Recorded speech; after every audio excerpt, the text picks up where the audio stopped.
אומגה 3 עם חומצת שומן, שא' גורמת לחנק לפעמים, אבל מעבר לזה, מייחסים לתכונות שמסייעות לשיפור זיכרון ותפקוד מוח, מניעת מחלות לב, אפילו סיוע נגד דיכאון.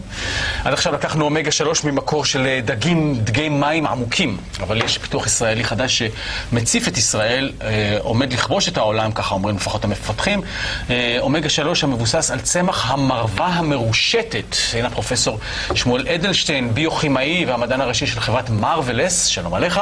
שלום, בוקר טוב. והפרופסור נחום וייסמן, מנהל היחידה לתזונה קלינית במרכז הרפואי איכילוב, שאולי קצת יקלקל את החגיגה. שלום וברכה. בוקר טוב. שלום פרופסור אדלשטיין. אז מה היתרונה של המרווה ממקור צמחי, מרווה מרושטת ספציפי, על פני המקור הדגי? תראה, אחד הדברים שחשוב להפנים, ואני רוצה להעביר את זה לציבור, שחומצות אומגה 3, אלה חומצות שומניות, שהגוף שלנו לא יודע לייצר אותן. כמו שוויטמינים ומינרלים אנחנו לא יודעים לייצר, חייבים לקבל אותם עם המזון. ויתרונן? של מי? של החומצות האומגה 3? כן. היתרון הבסיסי של כל חומצות האומגה 3, ויש 3 כאלה, זה מבנה ממברנות הקרומים של התאים, של כל התאים בגוף שלנו. עכשיו, הממברנות של תאי הגוף שלנו זה לא משהו קשיח כמו קיר, אלא זה משהו מאוד נזיל, מה שאנחנו קוראים פלואידי, יש פלואידיות. ולממברנות האלה יש תכונות חדירות למחצה, סמי-פרמיאביליות, שלא כל חומר יכול להיכנס לתוך התא, וזה מאוד חשוב. כאשר יש, והחומצות אומגה 3, 3 מהן, אחת זה הצמחית, שנקרא לה אללה מעכשיו, ושתי הדגיות שנקראות EPA ו-DHA, הן שבונות את הממברנות האלה. עכשיו, כאשר יש מחסור בחומצות האלה, הממברנות האלה לא מתפקדות בצורה נאותה, הפלואידיות שלהם נפגמת, ואז אתה נפגם בתפקוד שלו. וזה בעצם עיקרו של דבר. אז אם רגע ניתן בכל זאת כותרות למי שרואה ואיבד אותך בהסבר הממברנות, למה זה יכול לעזור מבחינה פיזית? אתה משפר כל רקמה וכל תא בגוף. עכשיו אני אתן לך הסבר יותר עמוק לעניין הזה. אנחנו בטלוויזיה, פרופסור אדלשטיין. לא בהרצאה, אני יודע, אבל אני אעשה את זה בצורה פופולרית ומהירה. אללה זה החומצת אומגה הצמחית, שהמרווה המרוששת שאברי הזכיר, יש בה שמן של הזרעים שלה 50% מהחומצה הזאת. האללה הזאת, הכבד שלנו יודע להתמיר אותה ל-EPA ו-DHA, שתי חומצות האומגה הדגיות. במילים אחרות, שקיבלת אללה, קיבלת 3 חומצות אומגה 3, כי היא מותמרת לדגיות. אבל מה אכפת לי לקחת מדגים? אני אסביר לך למה. א', חסר לך את האללה. ב', ב4 למרץ השנה הוגשה תביעת ענק במדינת קליפורניה נגד כל 8 יצרני שמן הדגים המובילים בארצות הברית, שכולם נמצאים בישראל. על האריזה כתוב לא מכיל PCB. תכף אסביר מה זה PCB. אנחנו ממש קצרים. שלחו את הדוגמאות לבדיקה ונמצא שכל הדוגמאות מכילות PCB. מה זה PCB? פוליקלורינטד ביפניל, זה אחד החומרים הרעילים שישנם, כל הימים מוצפים בהם, זה חומר קירור לשנאים, לטרנספורמטורים. עכשיו, החומר הזה יש לו פעולה הרסנית על מערכת העצבים בעיקר וגורם לסרטן. עכשיו, אתם מכירים את הסיפור של הלוויתנים המתאבדים? כן. הלוויתנים המתאבדים האלה ביום אחד נחתו על החוף. עשו ניתוח שלאחר המוות ובדקו מה פתאום הם הופיעו הלוויתנים על החוף. ומה שמסתבר, שפתחו ועשו נתיחה לאחר המוות, הגוף שלהם היה מוצף ב-PCB בחומר הזה.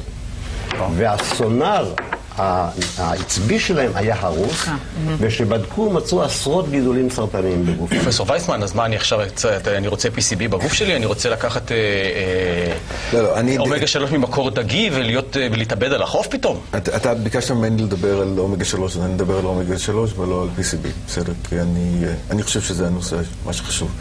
אני רוצה להסביר, כל מה שפרופסור אדלשטיין אמר נכון בהחלט. תודה. לא אני ולא אתה מצאנו את זה.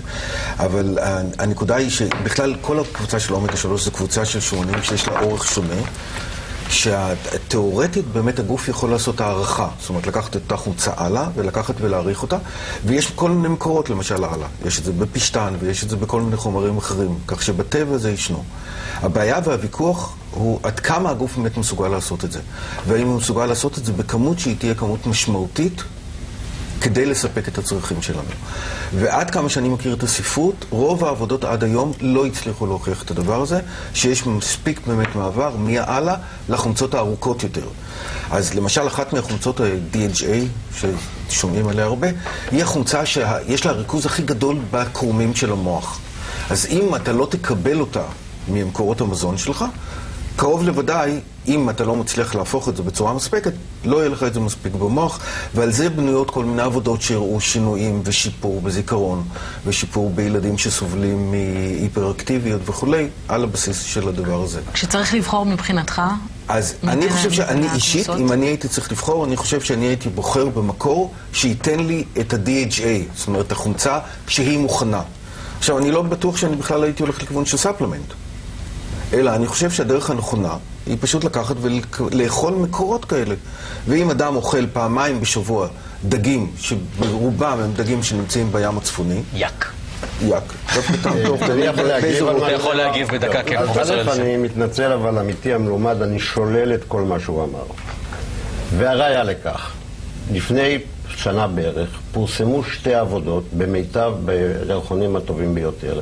אחד נקרא ניסוי הכבאים, והשני נקרא ניסוי שנערך באמצעות טומוגרף ממוחשב. בניסוי הכבאים בארצות הברית לקחו כבאים, נתנו להם את הדגי. לקחו כבאים, נתנו להם את הצמחי. ועקבו מה קורה בדם שלהם כשנותנים את הצמחי. מצאו שאחרי 12 שבועות, מרגע ההתחלה, רמות ה-EPA וה-DHA הדגיות, שמקורם מעלה, מהצמחי, היו זהות לאלה הכבאים שקיבלו את השמן הדגים. ככה שאין פה שום בעיה. דבר שני, המוח שלנו צריך DHA. המחקר עם הטומוגרף הממוחשב על מתנדבים, 14 מתנדבים שקיבלו DHA רדיואקטיבי, הראה שהמוח האנושי צריך 3.8 מיליגרם ליום. בשיעור ההפיכה הכי קצר אנחנו מייצרים 20 מיליגרם ליום, וזמן מחצית החיים של ה-DHA במוח הוא 2.5 שנים. עכשיו רק דבר אחרון, אברי, דבר אחרון. בחלב אם מקור האומגה הוא עלה, הצמחי. לא EPA ולא ED. כל מי שמייצר... חוץ מזה שיש לו עם הדג. חוץ מי שמייצר תחליפי חלב, חייב להוסיף את העלה ולא EPA ו-DHA. אנחנו חייבים לסיים כאן. אתם תחליטו בעצמכם אם אתם לוקחים, ואם אתם לוקחים את זה מן הים העמוק או מן הצמח השטוח. אתה לוקח? אני לוקח מטעמי שאני לא אוכל דגים, אני לוקח מקור... למה יש אזרח של דגים? צמחי, מה גם שיש, ואפשר גם לראות את זה בפורום, יש עדויות שונות שהמקור של המחבר עוזר גם להפרעות קשב ולכל מיני דברים כאלה, אז אני מנסה את זה. על עצמי אני לא יכול להגיד לך שיש לי תוצאות מובהקות לפי שעה. אני יכולה להגיד לך שאין לך תוצאות מובהקות לפי שעה. אבל תודה. אבל אני צריך להגיד... כן, חייבים לסיים.